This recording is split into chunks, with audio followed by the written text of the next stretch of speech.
was finally behind me. Grief comes in waves. Some days I could stand in the quiet kitchen and feel almost normal. Other days I would reach for his coffee mug, and my hands would start shaking.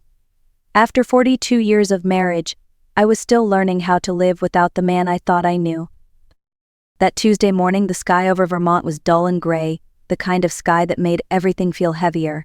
I was sitting in the living room we had shared for decades, flipping through sympathy cards I could not bring myself to throw away. I was in his favorite chair, the one by the window, because it still held the faint smell of his aftershave. It gave me a strange kind of comfort. The phone rang. I almost ignored it. Most calls these days were from well-meaning neighbors checking on me, or from companies trying to sell something I did not need. But something made me answer. "Mrs. Whitmore, this is Daniel Rhodes calling, your husband's attorney." My heartbeat quickened. We had already had the will reading. Everything seemed straightforward. There was nothing left to discuss. Or, so I believed. Daniel cleared his throat. "I found something in your husband's files, something that requires your attention. And Mrs. Whitmore, please do not mention this call to your son yet. You need to see this first." A cold heaviness settled in my chest. There is a certain tone people use when they are about to deliver news that can break your world in half. I recognized it instantly. Within an hour I was in my car heading to his office with no idea that my life was about to be divided into a before and an after. Daniel Rhodes greeted me with the kind of tight smile people use when they are trying to soften a blow. His office was warm and polished, full of dark wood and framed certificates, but that morning it felt cold to me. He gestured for me to sit, and I lowered myself into the chair opposite his desk, trying to steady my breath. "Clara, thank you for coming so quickly," he said quietly. "I am afraid what I am about to show you may be difficult." He reached into a drawer and placed a large envelope on the desk. My name was written on it in my husband's handwriting. It was dated 6 months before his death. I frowned. "We already handled the will, Daniel. Why is there another envelope?" He folded his hands, choosing his words with deliberate care. "This is a second will. A separate document your husband created privately. He asked that it be kept in a different location. And he insisted that you be the first to see it after his passing." My mouth went dry. A second will? Why would he even need one? Daniel slid the document toward me. As I read the lines, the words blurred together until one sentence snapped into sharp focus. "My entire estate is to be transferred to Marissa Delgado. Every property, every account, every policy." I stared at the page as if it might change if I looked long enough. The house Jim and I built together, the savings we set aside for retirement, even his life insurance, all left to a woman I had never heard of. "There was more," Daniel added. He pushed another stack of papers to me. "These are financial statements from the last 16 years. Your husband made monthly payments of $2,000 to Miss Delgado. And there is also the matter of a house he helped her purchase." My chest tightened. 16 years. Payments I never knew about. A house bought with money he earned while telling me we could not afford basic repairs. Daniel leaned forward. "Clara, I believe there may be grounds to challenge this will. But before we take any action, you need to know everything." For the first time since Jim died, I realized I had not just lost a husband. I had lost the truth about the life we had shared. I left Daniel's office with the envelope clutched to my chest like it was something alive and dangerous. I drove back to my house on autopilot, my mind stuck on one name, Marissa Delgado. 16 years of payments, a second will, a house, all tied to a woman I had never met. That night I barely slept. Every time I closed my eyes, questions flooded in. Who was she, and why had my husband built a secret life with her while I cooked him dinner and held his hand through hospital stays? By morning I could not stand the not knowing. I typed her name into my phone. An address popped up not far from my own. I stared at it for a long moment before my body moved on its own. I grabbed my coat, locked the door behind me, and drove.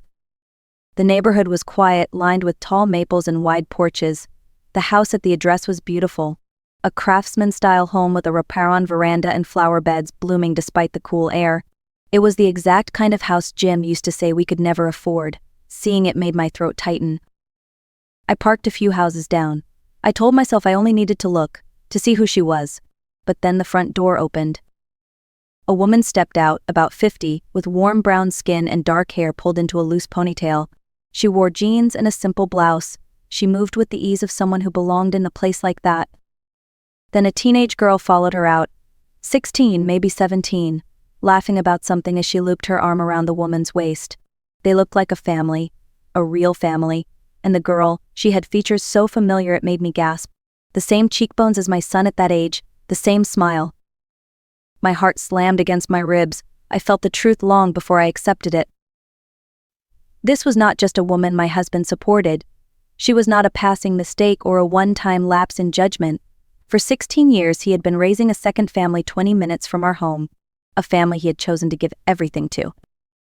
While I sat in our quiet house believing we were building a life together, he had been building another one without me.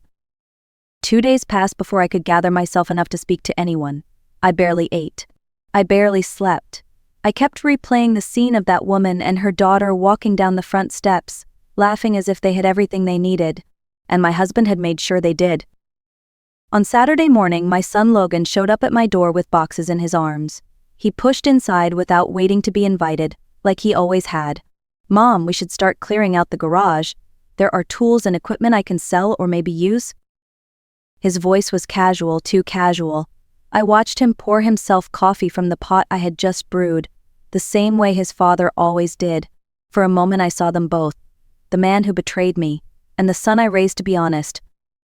"Logan, sit down for a minute. I need to talk to you." He froze for a moment, then forced a smile. "Sure. About what?" I met his eyes. "Do you know someone named Marissa Delgado?" He blinked. Once, twice, and something in his expression tightened. "No, should I?" "You are lying." My voice surprised even me. It was steadier than I felt. His jaw clenched, the same tell he had when he was a boy trying to avoid trouble. "Mom, I do not know who you are talking about." I picked up the folder from Daniel and slid it across the table. Logan looked at it, then slowly opened it. When he saw the name, the payments, the house, his face drained of color. "How long have you known?" I asked quietly. He swallowed. "About 5 years." The words hit me harder than anything Daniel had shown me. 5 years. My own son had carried this secret. 5 years of smiling at me across dinner tables. 5 years of watching me celebrate anniversaries, holidays, milestones with a man he knew was living a lie. "Why did you not tell me?" I whispered. Logan sank into the chair. "Dad told me not to. He said he was leaving you eventually. And he said that when it happened, I would get the house. He said you would be okay. That you could downsize." Downsize. The word stabbed deeper than I expected. I stared at him. "You chose silence because you wanted the house?" He looked down at his hands. "I did not want to get in the middle. I thought it was best." "No, you chose what benefited you. You chose him." He reached for me, but I stepped back. "Get out, Logan." "Mom, please." I pointed to the door. "I will not be betrayed twice in one lifetime." This time he left.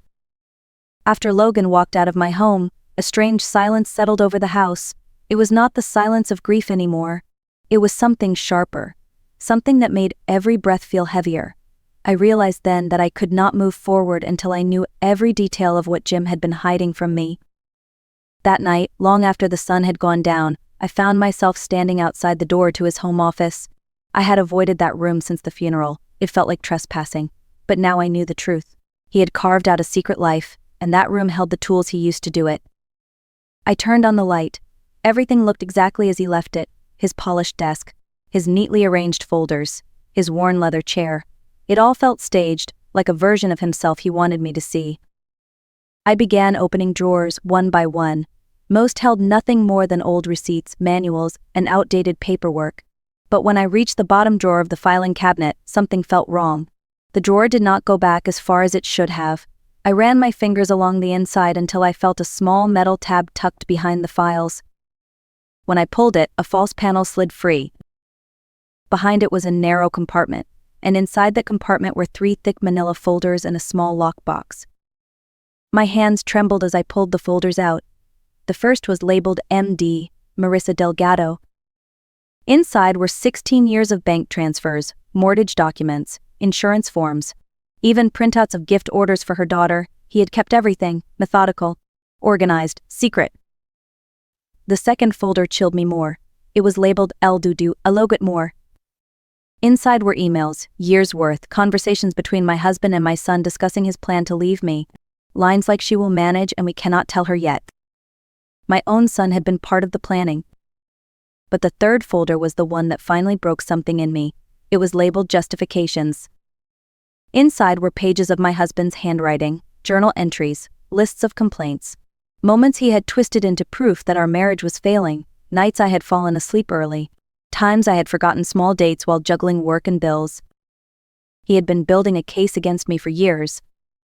At the bottom of the lockbox was a final note, written 2 weeks before his death. "If I die before filing, everything will go to Marissa. Clara will fight, but she will lose." I read that line again and again until the words no longer felt real. He did not just betray me, he planned to erase me. 3 days passed before I gathered the courage to return to the house on Maple Hill Road. This time I was not there to sit in my car and watch from a distance. I needed answers. I needed to look the woman who shared 16 years of my husband's life in the eyes and understand what she knew. When I walked up the wooden steps of her porch, my legs felt heavier with each step. Wind chimes clinked softly above me, the kind people hang to bring a sense of peace. There was nothing peaceful about the storm inside my chest. I rang the doorbell. It opened almost at once. Marissa stood there wearing an apron dusted with flour and a soft smile that faded the moment she saw my face. "Can I help you?" she asked, her tone polite but cautious. "Are you Marissa Delgado?" I asked. "Yes, and you are." "My name is Clara Whitmore. I believe we need to talk about Jim." Her eyes widened. A flicker of something warm and painful crossed her face. "You knew him." She opened her door wider as if welcoming me. "Please come in. It is always comforting to speak to someone who cared about him." The living room was warm and lived in. Photos lined the mantel. Photos of Jim, photos of Sophia, photos of all three of them together. He looked younger in those pictures, lighter, happier. Marissa gestured for me to sit. "Before I do, I need to ask, how did you know Jim?" Her voice softened at the memory. "We met at the clinic where I work. He told me he was a widower. He said losing his wife was the hardest thing he had ever gone through, but that meeting me helped him believe he could move forward again." The words nearly knocked the breath out of me. A widower. I reached into my purse for the envelope Daniel had given me. "I am not dead, Marissa. I was married to Jim Whitmore for 42 years. Until 3 months ago. Until the day he actually died." Marissa stared at the documents in disbelief, her face drained of color as she read. When she looked back up, her voice trembled.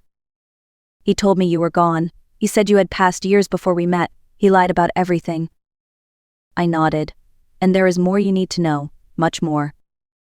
After leaving Marissa's house that afternoon, I sat in my car for almost 20 minutes before I could even start the engine. She had not known. That much was clear. She had loved Jim with the devotion of someone who believed she was chosen, and he had fed her that belief with the same ease he used on me 4 decades earlier. But the truth was no longer a private wound. It had become a legal matter, a matter of justice. The next morning I walked into Daniel Rhodes' office with the folders, the emails, and the handwritten note my husband left in his lockbox. Daniel read everything in silence, the way attorneys do when they are assembling a case in their minds piece by piece. When he was done, he leaned back in his chair and exhaled slowly. "Clara, this is not just evidence. This is a blueprint of intent. He transferred assets with the purpose of cutting you out. That is fraudulent conveyance, and it does not hold up in probate court." "So we fight," I said. "We do more than fight," he replied. "We challenge every transfer, every account, every document tied to Miss Delgado, and we move to invalidate the second will entirely." The court hearings began a few weeks later. Each session felt like peeling back another layer of a life I never actually lived. The transfers to Marissa, the down payment on her house, the separate insurance policy, even the monthly payments he disguised as consulting expenses. None of it held up. The judge reviewed the evidence with a growing frown. In the end, the ruling was clear. The second will was void. The transfers were illegal. Everything returned to the marital estate. Then came the part no one expected. "Miss Whitmore," the judge said, "you are entitled to pursue compensation from Miss Delgado for the house and the vehicle your husband helped her obtain. Do you wish to proceed?" I looked at Marissa across the courtroom. She sat holding her daughter's hand, looking smaller than I remembered. "No, Your Honor," I said. She may keep the house. She and her daughter were misled just as I was. A quiet murmur rolled through the room. Real justice had never been about taking everything. It was about finally reclaiming myself. 3 weeks after the court ruling, I asked Marissa to meet with me one last time. Not in a courtroom. Not in the house my husband bought for her. I chose a quiet little cafe off Main Street, the kind of place where no one knew either of us, and no memories lingered in the corners. She arrived looking nervous, her hands clasped tightly in front of her. I could tell she had lost sleep. I could tell she had spent days trying to reconcile the man she loved with the man revealed in those court documents. "Thank you for coming," I said. She nodded, eyes lowered. "I owe you that much." I reached into my bag and placed a small manila envelope on the table. She hesitated before opening it. Inside were photocopies of pages from the folder labeled Justifications. There were also drafts of letters he had written to her. Letters where he praised her one moment and listed complaints about her the next. Notes about feeling suffocated, remarks about her insecurities after pregnancy, even a line about needing space from her daughter. As she read, I watched the denial fade from her expression. Then came understanding. And then came the kind of heartbreak that goes beyond betrayal. It was the realization that the version of Jim she loved had always been curated, controlled, performed. "Why are you showing me this?" she whispered, voice cracking. "Because you deserve the truth. And because I want you to understand something. He did not leave me because I failed him. And he did not love you because you were perfect. He loved the version of you he created. Just like the version of me he created. If you had become his entire world, he would have eventually grown restless. He would have found someone else to build a secret life with." Her eyes filled, "So he would have left me too?" I nodded gently. "Yes, it was only a matter of time." Marissa wiped her cheeks and looked at me with a quiet strength I had not seen in her before. "Thank you," she said, "not for the pain, but for the truth." It was the only closure either of us would ever get. 1 year after Jim passed, the house finally felt like mine, not because the court had returned it to me, but because I had chosen to reclaim it. I repainted the walls. I replaced the old furniture he insisted we keep for decades. I even planted roses in the backyard, something he always said would be too much work. For the first time in a long while, I woke up each morning with a sense of peace. Not joy, not yet, but peace is its own kind of victory. Logan and I had not spoken since the day I asked him to leave. Sometimes I wondered if that distance would ever close. Other times I reminded myself that betrayal, even when it comes from your own child, does not heal just because you wish it would. Healing demands honesty, and my son had not found his yet. But the biggest change came in a way I never expected. I met Samuel Pierce at a grief support group, a gentle man in his early 70s who had lost his wife to cancer. While the rest of us tiptoed around our pain, Samuel spoke plainly. He talked about love, about mistakes, about the things he wished he had said sooner. He did not hide from the truth the way Jim always had. We began having coffee after meetings, then walks around the lake, then dinners where conversation felt easy, unhurried. Samuel never asked me to pretend. He never tried to fix the parts of me that were still bruised. He simply listened, and sometimes that was more healing than any apology Jim could have ever offered me. One evening, as we sat on a bench watching the sunset stretch across the water, Samuel turned to me. "You know, Clara," he said, "you survived something that would have broken a lot of people. But you are still here, and you are still kind. That is something to be proud of." His words stayed with me long after. Maybe the real revenge was not in winning court battles or exposing lies. Maybe it was in choosing to build a life that had nothing to do with the man who tried so hard to diminish me. A life that was finally, fully my own. As the months passed, I found myself waking each day with a clarity I had not felt in years. Not the clarity that comes from having all the answers, but the kind that comes from finally telling yourself the truth. Jim had built a life out of secrets. Logan had protected those secrets because he believed there was something to gain. And Marissa had lived inside those secrets without ever realizing she had been placed there. But I had stepped out of them. I often thought back to the day Daniel first called me. The fear in my chest. The confusion. The feeling that my world was splitting apart.